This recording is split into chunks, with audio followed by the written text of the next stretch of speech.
राम राम दोस्तों, आप सबका मेरे चैनल प्रो भजलों में स्वागत है। दोस्तों, आप सबको महाशिवरात्रि की ढेर सारी बधाइयाँ। हमारे बहुत से दोस्त इस दिन का इंतजार काफी बेसब्री से करते हैं कि कब महाशिवरात्रि आएगी। हर साल फागुन मास के कृष्ण पक्ष की चतुर्दशी तिथि पर महाशिवरात्रि का पर्व मनाया जाता है। इस बार ये पर्व 26 फरवरी बुधवार को मनाया जाएगा। इस पर्व से जुड़ी दो मान्यताएं हैं।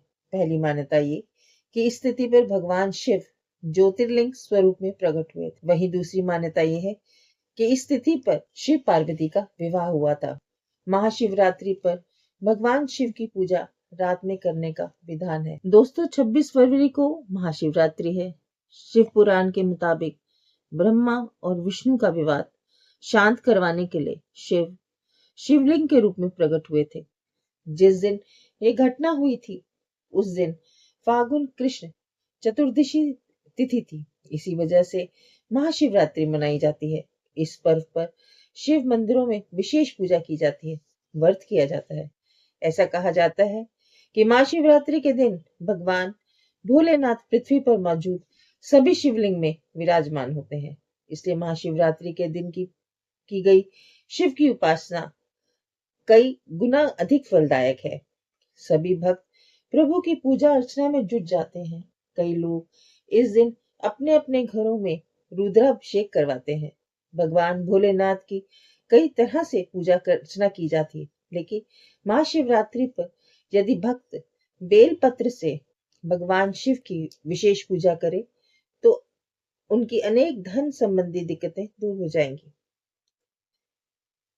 आइए, कब शुरू होती है महाशिवरात्रि? पंचांग के अनुसार फागुन माह के कृष्ण पक्ष की चतुर्दशी तिथि की शुरुआत 26 फरवरी को सुबह 11:08 से होगी। इस तिथि का समापन अगले दिन 27 फरवरी को सुबह 8:54 पर होगा। महाशिवरात्रि के शुभ अवसर पर निशा काल में भगवान शिव की पूजा की जाती है। दोस्तों, आइए जानते हैं पूजन विधि। महाशिवरात्रि के दिन भगवान शिव को पंचामृत से स्नान कराइए। केसर के 8 लोटे जल चढ़ाइए। पूरी रात्रि का दीपक जलाएं। चंदन का तिलक लगाएं। बेलपत्र, भांग, धतूरा, गन्ने का रस, तुलसी, जयफल, कमलगट्टे, फल, मिष्ठान, मीठा पान, इत्र व दक्षिणा चढ़ाएं।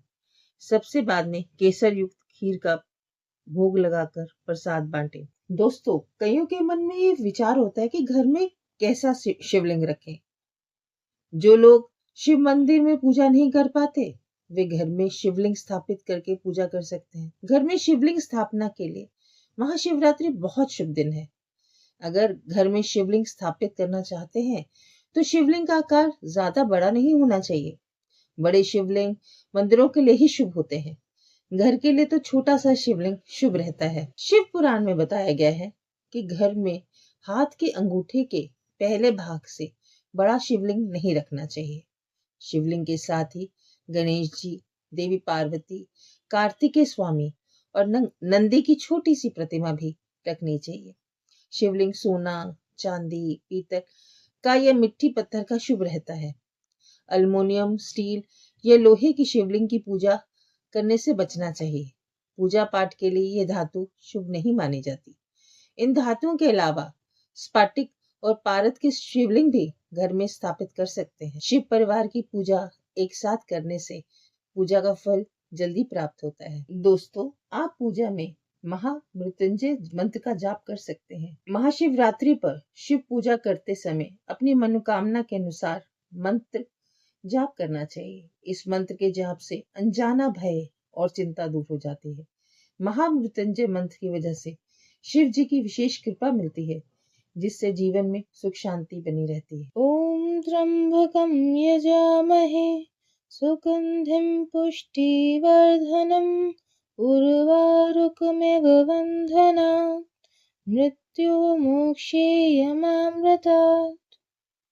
दोस्तों, इन चीजों से करें भगवान शिव का अभिषेक। महाशिवरात्रि पर्व के दिन भगवान शिव की उपासना के समय शिवलिंग पर शहद से अभिषेक करना शुभ माना जाता है। ऐसा करने से श्रद्धालु के कार्य जीवन में आ रही कई समस्याएं दूर हो जाती हैं और भगवान शिव की कृपा बनी रहती है। शिवरात्रि के दिन भगवान शिव का रुद्राभिषेक दही से करने से भी आर्थिक क्षेत्र में आ रही सभी परेशानियां दूर हो जाती हैं। वहीं गन्ने के रस से भगवान शिव का अभिषेक करने से मां लक्ष्मी प्रसन्न होती हैं। भगवान शिव का अभिषेक करते समय 108 बार ओम पार्वती पतेहि नमः मंत्र का जाप करना चाहिए। ऐसा करने से जीवन में अकाल संकट नहीं आता। दोस्तों, अब जानते हैं पौराणिक कथा। शिव पुराण के मुताबिक एक बार ब्रह्मा विष्णु के बीच विवाद हो गया। झगड़े की वजह ये थी कि दोनों ही देवता खुद को सर्वश्रेष्ठ बता रहे थे। जब दोनों देवता दिव्यास्त्रों से युद्ध करना शुरू करने वाले थे, ठीक उसी समय भगवान शिव लिंग रूप में इनके सामने प्रकट हो गए। शिव जी ने कहा, आप दोनों में से जो भी इस लिंग का छोर मतलब अंत खोज लेगा वही श्रेष्ठ माना जाएगा। ये बात सुनकर एक छोर की ओर ब्रह्मा जी और दूसरी ओर छोर की ओर विष्णु जी चल दिए। बहुत समय तक ब्रह्मा विष्णु अपने अपने छोर की ओर आगे बढ़ते रहे, लेकिन उन्हें लिंग का अंत नहीं मिला। उस समय ब्रह्मा जी खुद को श्रेष्ठ घोषित करने के लिए एक योजना बनाने लगे। ब्रह्मा ने एक केतकी का पौधा लिया और उससे झूठ बोलने के लिए कहा और वे शिव विष्णु के सामने बोले कि ब्रह्मा जी ने लिंग का अंत खोज लिया। ब्रह्मा केतकी के पौधे को लेकर शिव जी के पास पहुंचे। विष्णु जी भी वहां आ गए और उन्होंने कहा कि मैं इस लिंग का अंत खोज नहीं सका। ब्रह्मा ने कहा कि मैंने तो इस लिंग का अंत खोज लिया। ये बात आप केतकी के पौधे से भी पूछ सकते हैं। केतकी ने भी भगवान के सामने झूठ बोल दिया। ब्रह्मा जी का झूठ सुनते ही शिव जी क्रोधित हो गए। उन्होंने कहा, आपने झूठ कहा, इसलिए आज से आपकी कहीं भी पूजा नहीं होगी। और केतकी ने आपके झूठ में साथ दिया, इसलिए इसके फूल मेरी पूजा में वर्जित रहेंगे। इसके बाद विष्णु जी सर्वश्रेष्ठ घोषित हो गए। ये घटना फागुन कृष्ण चतुर्दशी की मानी जाती है, इसलिए इस तिथि पर महाशिवरात्रि पर्व मनाने की परंपरा है। दोस्तों, आप सबको भगवान शिव आप लोगों पर अपनी विशेष कृपा बरसाएं। ओम महाशिवाय सोमाय नमः। ओम महाशिवाय सोमाय नमः। ओम नमः शिवाय।